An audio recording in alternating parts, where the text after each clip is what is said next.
Welcome back to the Ink Sink. I am Annie. I'm Kaylee. This is the publishing podcast for the rest of us. We are covering crime, lots of crime, covering crimes on crimes today, Kaylee. Some of which is only a crime of passion in my heart and should not be prosecuted. Good. That's a good teaser. You're welcome. How are you doing, Kaylee? Girl, I'm actually doing pretty great. We had a great night last night. One of my besties arranged with my other very, very excellent besties to go out to a play. It was so wonderful. Lovely. We saw Much Ado About Nothing. We did Shakespeare in the Ruins. It was so cool. I love that. I'm going to have to keep an eye out for performances in general. And I found another one, like I said, that I'm going to see if anybody wants to join me to go to. It's on until like the middle of August. So yeah. I'm hoping maybe somebody wants to go. We had a good lit nerd day. It was great. I think. It was super fun. I think you left last night briefly as you were coming, like the very last scene, so I don't know that you noticed, but Prince Pedro and Leonardo got together at the very end. They threw in an extra, cute. Like, an extra, marriage. Not really marriage, because they didn't have, the guy wasn't still marrying couples, but yeah. That's adorable. I thought it was really cute. Leonardo is a woman in this play, the one we saw last night, so. A couple things were gender swapped, which was fun. It was fun. I've never seen John as a woman. That was really interesting. Yeah. It kind of took on a different connotation, but it didn't change that much, which is probably just a testament to how good Shakespeare is at writing villains. Because it's just a cartoonish human who wants to destroy everybody's happiness. Just bitter. And honestly, just doesn't really matter. Maybe the reasons for a female Don Juan might have been better to be bitter, but frankly, they didn't really matter. It was just bitterness is genderless. Yeah, exactly. That's what we're really saying. It's all access, really. Mm-hmm. How are you, Annie? I'm doing well. I feel horrible. I overslept this morning, guys. We are recording an hour later than we should have. Kaylee waited for an hour because she is the best human, and I am a horrible friend. These are all... Some things are accurate in that they happen, but Annie is not a very bad friend. She is a wonderful friend. It happens. My alarm went off, and I was just like, oh, that's a nice suggestion, and then just turned it right back off again. I was watching Stranger Things very late last night because I have not watched it yet, so I am watching through the whole thing. Oh, don't start late at night, boo. I shouldn't have. It's a really good show. Yeah, so I'm halfway through season 4 now. Also, Steve Harrington is on a whole other level this season. It's insane. When did he get abs? What's going on? How does his hair still look great after he was drowned? I think it's the internet's force from our world projecting into theirs because of how well beloved he is as best single mom on that show. Oh my god. He's won I think every season he's won, so seasons 2 through 4 so far, he has won best single mom every time. Absolutely. I mean, there are many single moms in that show, and Joyce is doing her best. Mm-hmm. Karen is trying, and in her defense, Ted does exist.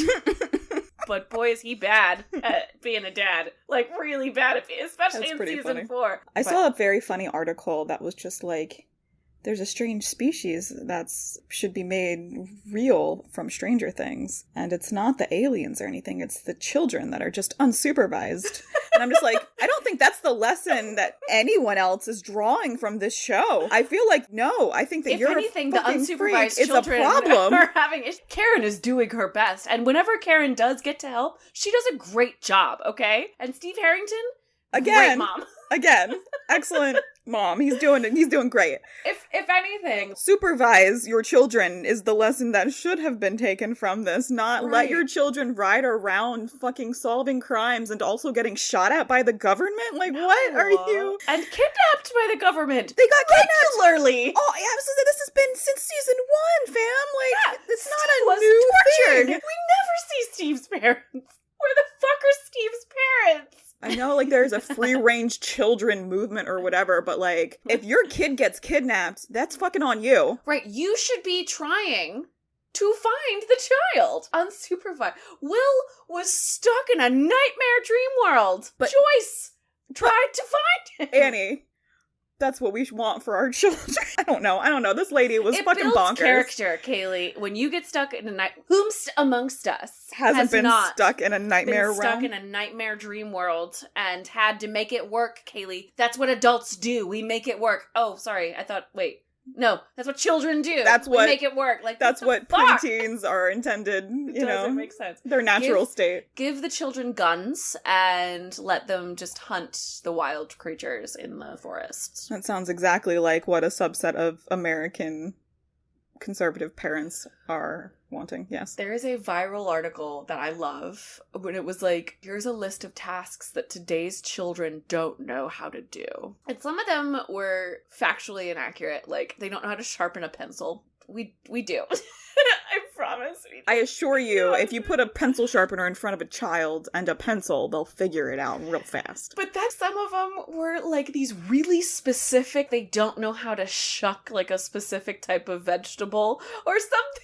Bro. What? And it's like, they don't know how to siphon gas. I'm like, what? Why would they need to? What? We have electric cars now. The fact that you on your farm had to go to your neighbor's farm and steal their gas doesn't mean that's a regular childhood event that happens. Yeah, your nostalgia is getting the better of you there, sir. That should not have happened to begin with. My friends and I found it a while ago, and every now and then we'll just resend it around and be like, hey, did anyone learn how to siphon gas this year? Because I still know how to sharpen a pencil, so my skills are covered. Nailed it. Children today. Jesus Christ. Honestly, the youths. What are we doing with them? Failing them. Clearly, we're not giving them guns and sending them off to fight monsters with their whittling knives, Annie. I'm sorry. Oh my God. I do understand, guys, and I know I'm part of the problem right now because, again, these are the vocal minority. And we've talked about this before, about how, like, there are majorities of the country that are not wildly ignorant about how the real world works. However, they don't believe that all children should be given guns and sent off to fight crime. To fight crime. Tiny vigilantes. Supernatural crime. Let's get into the news, Kaylee. Okay. That's our sound effect for starting the news segment. Good. I'm actually just gonna sample that. And I'm just gonna put that as the interstitial for the next, 3 things. You're welcome. I'll put that in the background of the drums that normally comes through. Anyway. Kaylee! What the hell is going on with the spine collector case? I don't know. Me neither! And yet he still, again, has done nothing to earn his moniker because that's such a cool moniker and he is lame.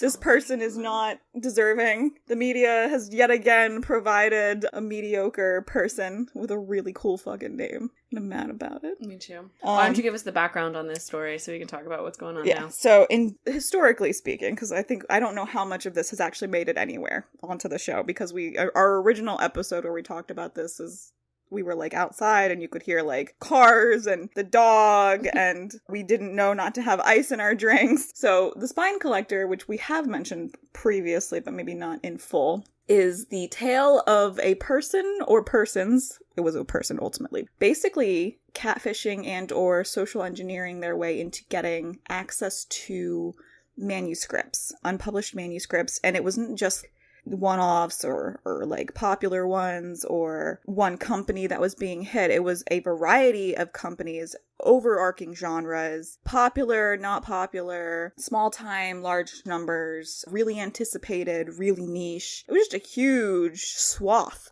And there was no reason, no money was exchanged, no threats were made, no blackmail or extortion rose up. It was just a dude. And so for a while, we were kind of all right, sure, whatever, so chaos, do you, little gremlin. But then they were mean, and so we had to stop supporting them. So anyway, Annie, why don't you tell us what has recently come about? So the accused, Filippo Bernardini, was arrested by the FBI. We don't know what ultimately made the FBI get involved in the case. We probably won't find out. Friends in high places. Come on, guys. Nepotism. Always. It's always nepotism. But continue. Yeah, we probably won't find out directly anytime soon because Filippo Bernardini has taken it's not a plea agreement technically, but it's more or less a plea agreement. Basically, he has pled not guilty, but he is going to plead no contest to the specific charges that the FBI has laid out, I believe. And he is going to go to jail. He's, I believe, going to federal prison, and that's it. There is still no description, no motive that we know of, no statements forthcoming. I am greatly anticipating someone writing this book because I need to know why he did this. And someday I'm gonna write the alternative world where this is like a cybercrime like training ground. Yes, because my idea was so much more interesting than the real world, as is frequently the case. It really was the perfect crime because no money was being exchanged, but he was clearly getting something out of it. Why would he keep doing it if he wasn't getting something out of it? Maybe it was just the thrill? I don't know. Just the thrill chasing from fucking over publishers. Because honestly, there are probably ones that we don't know about that got stolen. Absolutely. 100%. People don't even know about it because he was just really good at it. Yeah, actually, these tactics are, if you're curious to look into how he did this, and these articles, I know Annie publishes the links when she puts out these episodes. You should look into it because they're very helpful to know, like, these are regular tactics. This person just collected a lot of them. Mm-hmm. Be on the lookout for these. Yeah, like, you should absolutely review what he did and how he did it so you know to keep an eye out. And it's unfortunate because this came to us from The Guardian, which is a British paper, and we are in America, obviously, and it seems like the American publishing associations have just moved on, and I'm really mad about it because I want to know why. It's so tantalizing. Every time something comes up, it's like, oh, he did it, but we're not going to tell you why. You don't get to know. Why? There was no money. Why? It's very frustrating. It's so frustrating. Yep. We deserve to know. We do, Kaylee. We have been very good. and we we don't ask for much. We don't really. Actually, we don't. We deserve this gift, and it's not being given to us, and I'm mad about it. Somebody needs to cover this. I hope so. Everybody's unionizing. Everybody wants protections, and, like, I feel it. Like, super feel it. So, a lot of publishers and reporters, curators, etc., are moving into a space where they're trying to unionize, or they're attempting to exercise their authority or power as a union and get protection and equity. So there are 3 major ones right now that we have. So the Hill's newsroom unionized.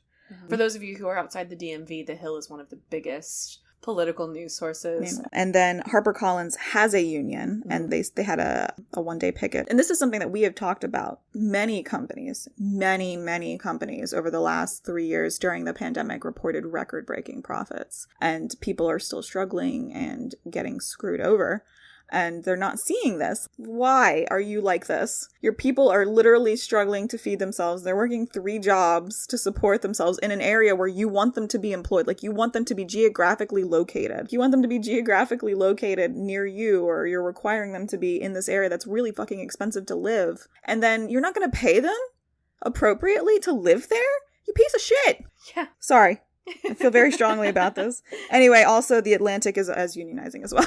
Workers at the Atlantic are unionizing as well, and they're working with a company that supports the New Yorkers Union, I believe, and several other major organizations, news organizations as well. And I think the Atlantic is recognizing it, if I remember correctly, right? They're voluntarily recognizing it. It's still up in the air, but they have said that they will do their best to make sure that those needs are met.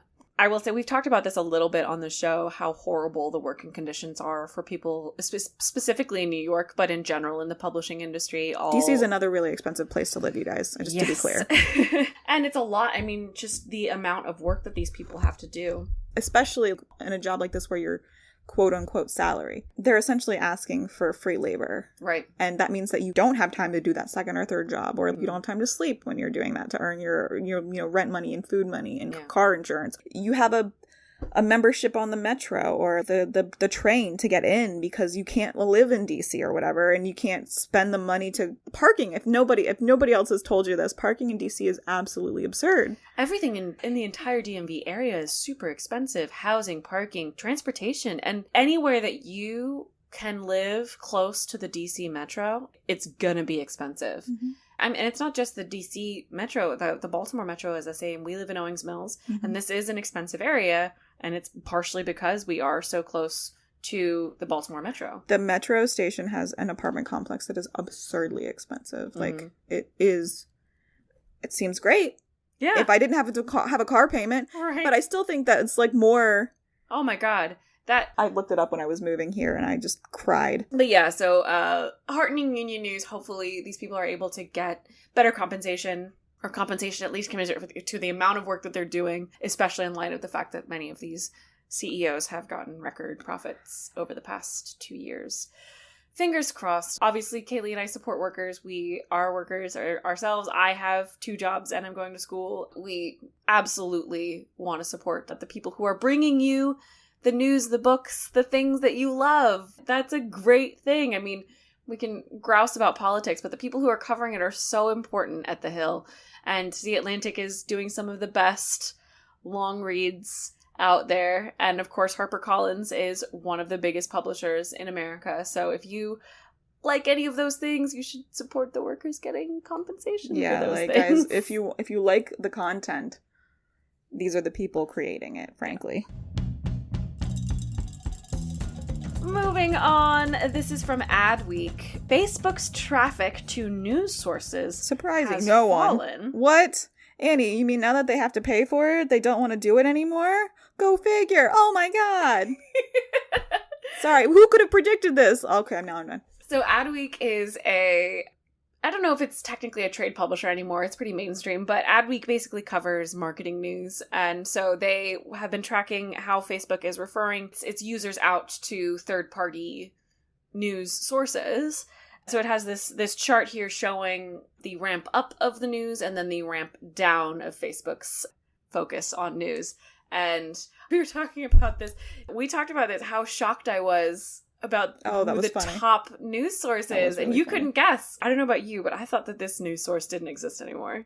I guess maybe it's because it's just like quietly collecting and not trying to call it like attention to itself. So as it like slowly recovers from the last 10 years. Yeah. So the number one news source that Facebook refers out to is Yahoo News. Yup. Why? Question mark. We don't know.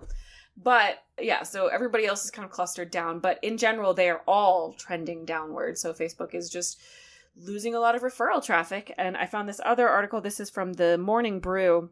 Going forward, it looks like Facebook is going to try to make that change permanent. They are planning to deprioritize news in the future and prioritize short-form video and viral content. It's so frustrating because the whole point of Facebook was to connect to the people that you in your community that you like are familiar with and wanted to be friends with, and it's just changing it so that it's just another clone of anything else, and you're getting advertising and content from other people that they've bumped, for whatever, and it's just so frustrating. Also, again, just to be clear, Zuckerberg was hardcore onto this is going to be a news platform up until he had to pay for the efforts that people were putting into it, and can't just parasitically leech from the journalists doing all of this work. Anyway, it's going to be another TikTok clone is really what this boils down to, and that's what the article discusses too. Yeah, they're going to be leaning hard into the algorithm instead of into the more local content. It seems like things are changing on the old OG social media platform.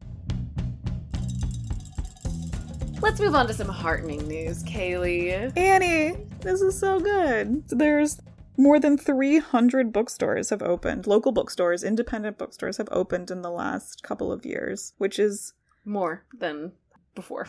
Yeah, 300 more at least. More than. Right. I think that's wonderful. I mean, obviously, it seems very heartening as far as the communities rallying around the local bookstore, your community center during the pandemic, especially when there was definite issues and concerns, especially when the shutdowns occurred where they just didn't know how they were going to be able to get through, and the huge transition and shift to digital content production and also just ordering and delivery. And so a lot of communities have seen a resurgence. And then not only have communities seen a resurgence in just local bookstores, but also, I don't want to say specialized interests, but like more balanced interests for the world. People are like, I wanted to see these things when I was growing up or as a person in the world now, and I didn't. So people that, wanted more content about Asian heritage or LGBTQ things and the Black experience, growing up as a young Black woman, stuff like that just wasn't present on the shelves at all. And now you have more of these forums opening up and like bookstores opening up by people that wanted this and are like going to go ahead and market market it, and they're doing very well, which I think is wonderful. This story,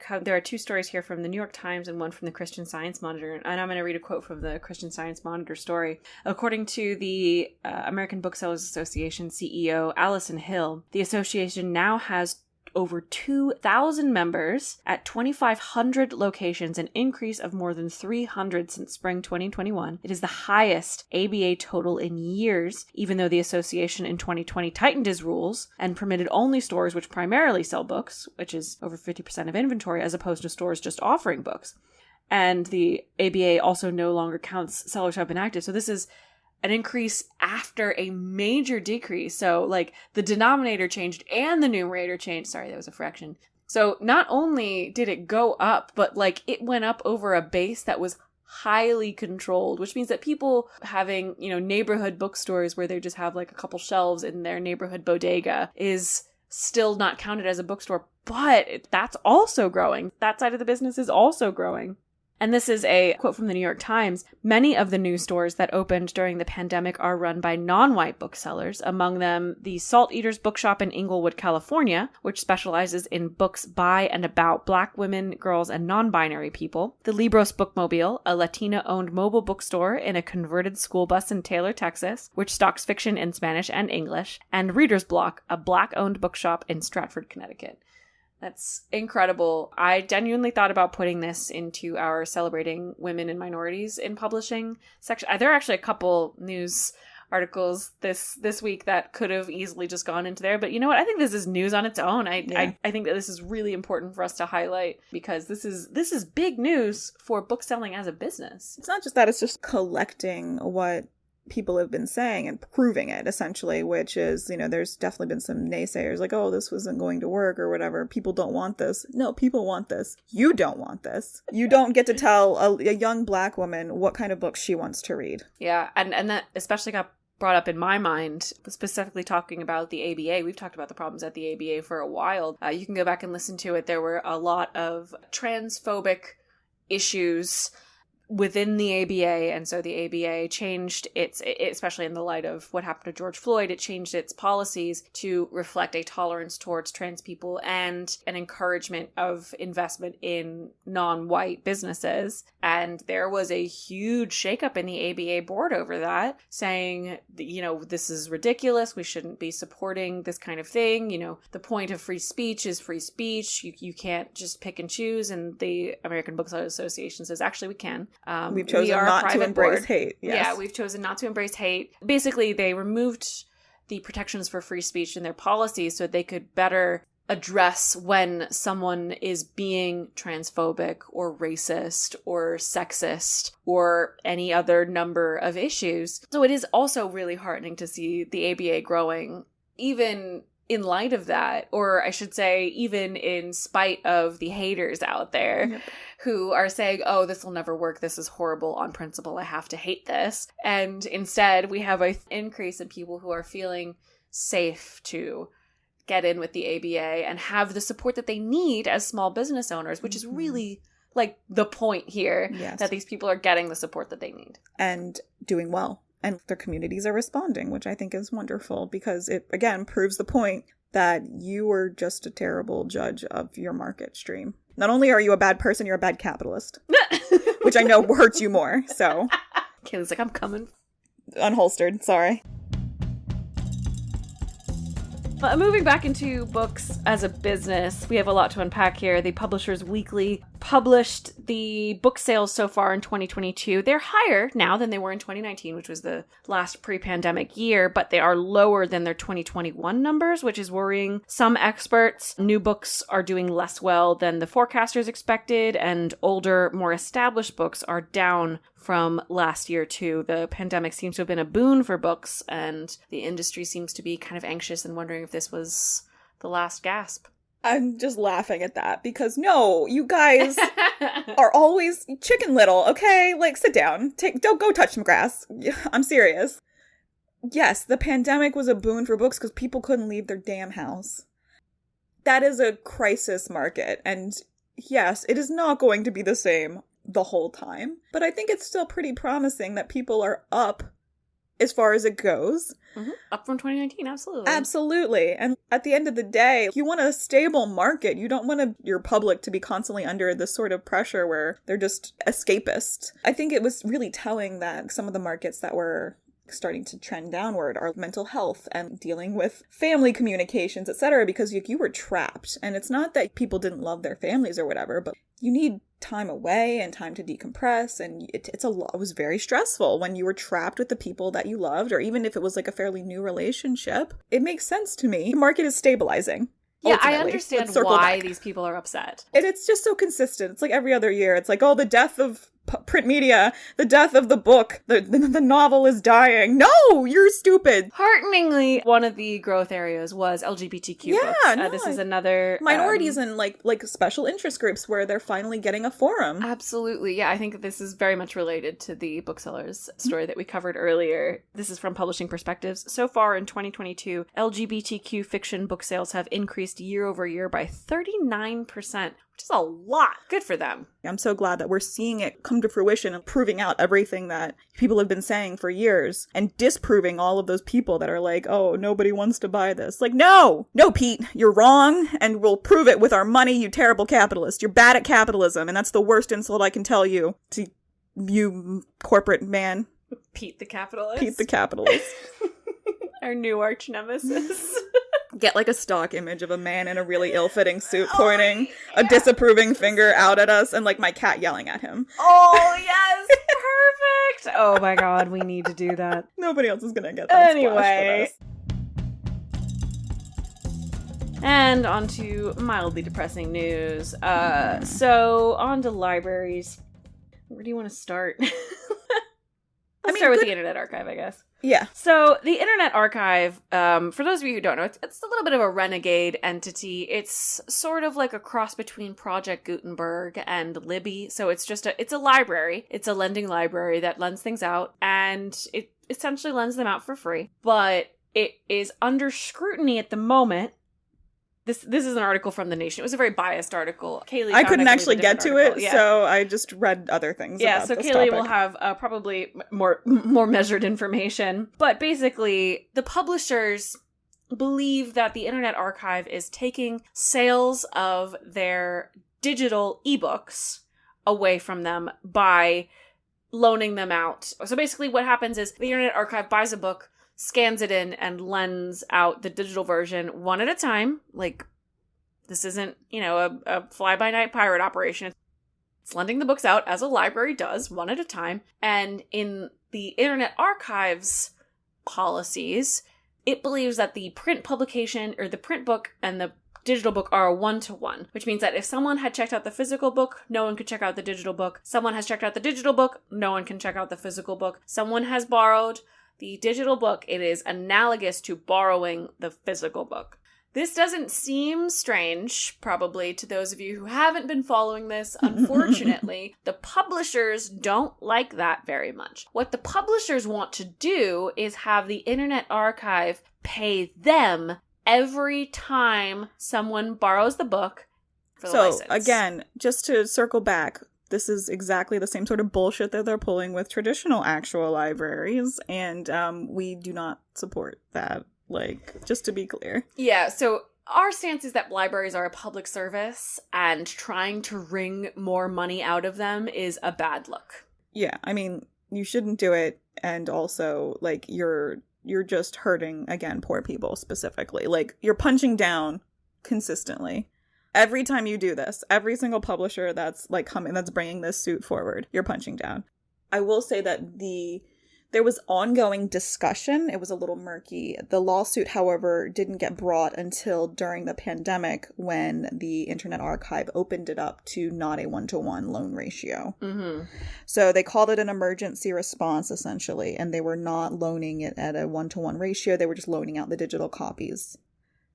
And that was what the trigger for the lawsuit was. But it is not the content of the lawsuit. The lawsuit is definitely focused overall on the traditional model, because the Internet Archive was very clear about the one-to-one ratio being restored the minute that the national emergency, which was the pandemic, was no longer in effect, and people could actually participate more regularly in going to their local libraries. So for what it's worth. But Yeah. still, they're bad and they should stop this. This is stupid. Basically, so ultimately what the publishers want to do, and this is them kind of shoring up their arguments, they want users to pay licensing fees for all digital books because And it's not just the libraries. They want everybody to do this. Yeah, they want to have, like, every time you buy a book on your Kindle or your Nook or wherever, they want you to pay a fee to keep that book. They want it essentially to be a rental that you are paying regularly for, which might work for some people, like, that's fine. But ultimately, the people that it's going to hurt are poor people. And when your policy is mainly going to be hurting poor people, you should really rethink that policy. And especially when you're talking about a public service like a library and going after them for serving their public, serving their communities. I'm sorry, but we have trouble seeing your side as anything other than just a greedy corporation being a greedy corporation. No, they're greedy corporations and they're trash.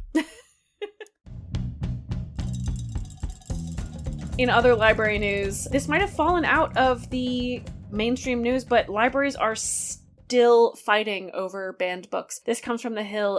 This library in Iowa had to temporarily close after resignations regarding LGBT book bans. Librarians don't make bank, fam. Like, I just want to be clear. It's not like they're raking in millions of dollars. They're basically one step up from public servants. Or they're largely volunteers. Just to be clear. I do understand the conflict. I don't want to, say that, like, all librarians should quit their jobs over book bannings, but I do absolutely understand where those resignations were coming from. Yeah. They can go somewhere else. It's a job. Ultimately, public servants are public servants, but also it is a job, and if it's too much for you, then it's too much for you. There's no shame. It's overwhelming your ability to process for your own mental well-being. Yeah. Like, go. And I wanted to say to all people who work in libraries, like, we feel for you. We got your back. Like, if you ever need to vent, send us your library Please events. do. We will read them on the air. Absolutely. And I do just want to say the complaints were specifically so absurd too, because they called out the numbers. They're like, oh, it's this agenda about, like, LGBTQ books on, like, our children's shelves, and they counted them out, and they're like, I'm going to read a quote specifically. Please do. Her mother, Deb Hassan, at the same meeting said that for each book promoting the LGBTQ lifestyle, there should be another title addressing a Christian belief that God created people as either male or female from birth for life. Disclaimer, we do not agree with this, just in general. So the library's director, Renee Greenlee, who was one of the people that quit, called the woman's comments discriminatory and said she had informed her staff to alert her if they feel they are being harassed or threatened by a library patron. She said an audit of the library's children's collection had revealed that of nearly 6,000 titles, 3 had a subject heading of LGBT, 2 had a heading of gay, and 2 had a heading of transgendered. Another 173 children's books were based on Christian life, she said, as reported in The Eagle. You have no argument here. You Christian hystericist, get out. Leave my public forum. Yeah. I don't want to ever hear any more from you. Yeah. Sorry. Annie is the objective one. Even if she wanted, like, the Christian views to be double the LGBTQ views, it already was orders of magnitude. It's not larger. what she actually wants, and she just didn't want to say it, is I don't want anyone to ever hear anything about anything I don't personally like. Wah, wah, wah. Cut that out if you want. I don't care. Leave it in. I hate this stuff. It's so trashy. It is super trashy. And again, Kaylee and I are obviously in support of libraries. As public services go, this is the one that I think we should all be able to agree on. Access to information is so important to education, to life, to learning, to community, to everything. And a lot of people just don't want anyone to have access to information, and that's on its face bad. So hopefully we can move past this at some point, but I obviously feel for those workers who resigned. So sorry for everything that's happening. I know they did. They definitely resigned because of harassment. Just to be very clear, it wasn't just that they were taking a moral stance. Like, they were being harassed, and it wasn't just because of, like, the books on their shelves. It was they were being harassed because of their personal life. Like, it was because they were LGBTQ or in some form or fashion opposed to these vocal minorities. So more power to you. I hope you guys found wonderful paying jobs somewhere else that fulfill you or whatever. Yeah. Like whatever you needed for this job, out of that job, I hope you found it double somewhere else in a community that actually supports you and deserves you. Absolutely. Moving on to our favorite news section. Kaylee, you are our resident poetry person. Would you like to tell us about the new poet laureate? So, I think it's Ada Limon has been named U.S. Poet Laureate, and I'm so happy for her. Like, congrats, girl. That is amazing. So she's actually succeeding Joy Harjo, who was the former Poet Laureate. And she is... I don't know. I just think I read a couple of her poems. Like I actually hadn't read it before, which is terrible. I know I'm a bad poet, but I read some of her poems and they're so good. Yeah. They're just really moving. I think the nice thing about like especially modern poetry now is that it's just really easy to connect to in a lot of ways, in my opinion. And some of the older stuff, not all of it, but some of the older stuff is just difficult. I'd say that's one of the coolest things about technology is just how it's opened up access and markets and readers across the board for people that don't have a traditional education or audience. Like I think or have traditional experiences for famous poets. Yeah, I want to read a quote from Carla Hayden, who is the Librarian of Congress, and she's the one who appoints the Poet Laureate. She said in a statement, Ada Limon's accessible, engaging poems ground us in where we are and who we are, and who we share our world with. They speak of intimate truths, of the beauty and heartbreak that is living in ways that help us to move forward. Oh yeah. No, I think her stuff's cool. And check out her books. Seriously, just check them out. Yeah, we'll have a link in the show notes to the Publishers Weekly announcement, which also lists many of Ms. Limon's books. Congratulations to the new U.S. Poet Laureate. Yeah. Separately, we have a books update from the new books editor at Vulture will be Maris Kreisman. Congratulations. That's awesome. That's a dream job. Absolutely good for her. She was so cute. She was just like, I'm really looking forward to sending some good stuff out. And I thought that was adorable. Her little Twitter announcement. Yes. So we'll be linking to her Twitter for more info. She is currently a weekly contributor to LitHub. If you are not subscribed to LitHub and want to know where we get a lot of our sources, go ahead and subscribe to LitHub. It's just a lovely little newsletter that comes in. I think it's once a day. You just get news about books, what's going on in books and poetry and the industry, and deep dives into random things that are lovely. And I've loved Maris Kreisman's writing. So congratulations to all of the women and minorities in publishing. Keep on sparkling. That's right. And now for our favorite non-news section.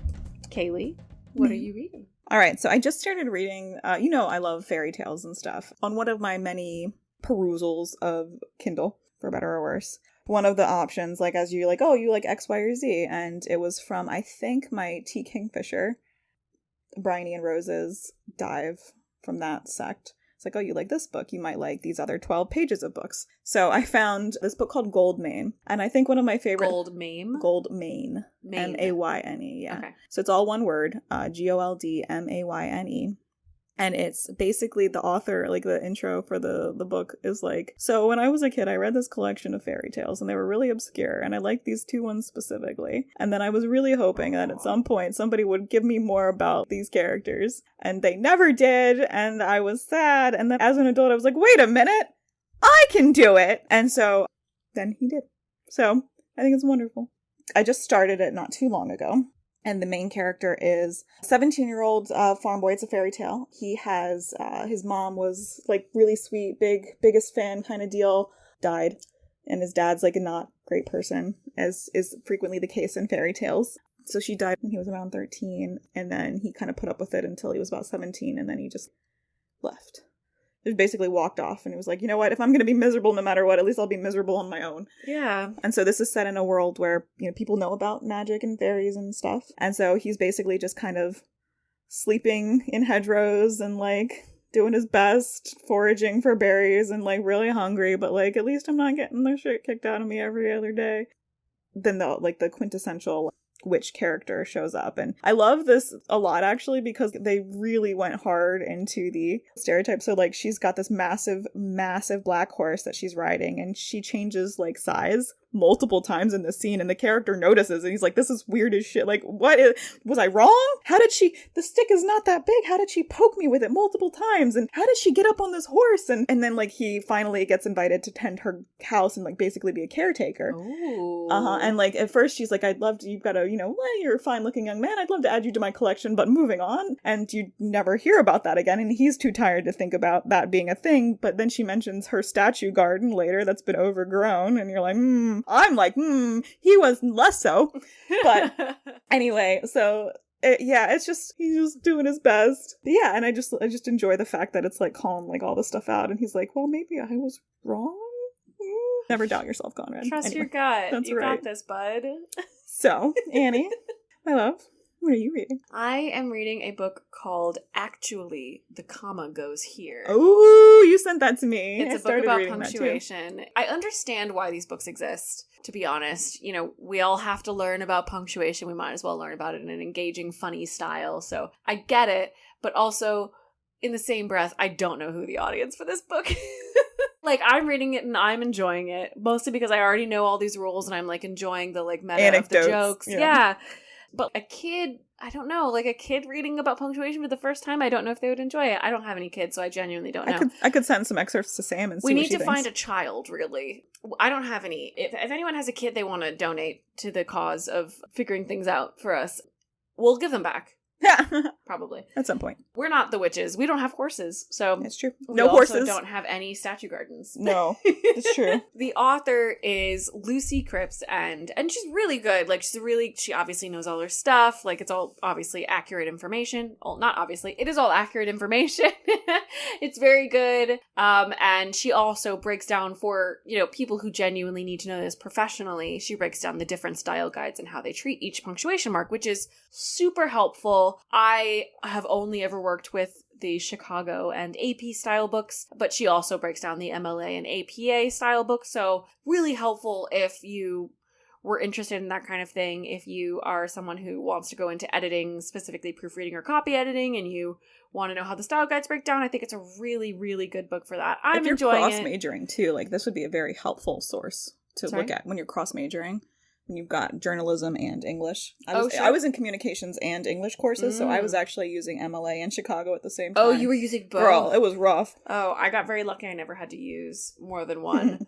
and if also, I will say, if you're someone who is suddenly finding themselves being forced to write a lot, like if you are a scientist who suddenly has to write studies, you might find it useful as well, just because she breaks it down in a really wonderful, accessible way, and there's jokes all over, so you don't feel intimidated with why ampersand is pronounced that way kind of thing, and all the difference between all the different types of dashes. And she does go into those.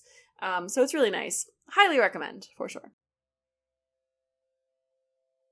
Do you want to do a Kaylee Coda for the new section? Remember that librarians are people.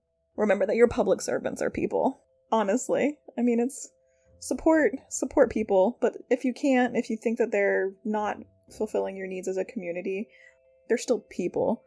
If you don't want somebody speaking ill to you, don't speak ill to other people. Like, I don't understand why people think it's okay to just be shitty. You were absolutely taught, if you don't have something nice to say, don't say anything at all. I know you were. So keep a civil tongue in your head. There you go. Thanks for listening to The Ink Sink. I have been Annie. I'm Kaylee. You can find us on Twitter, Instagram, Bookshop. You can email us at theinksinkpodcast@gmail.com. And we are always offering free advertising for our listeners who want to shout out their work, especially our underrepresented listeners in publishing. Thank you to our subscribers.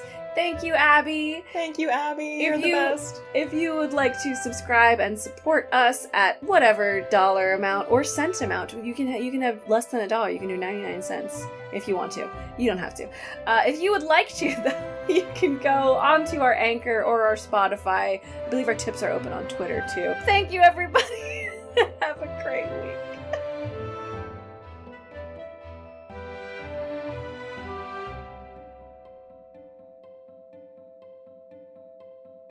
Do we have a generic outro? You wanted to record that, and I can't remember if we did or not. We did. Okay, good. I'm glad.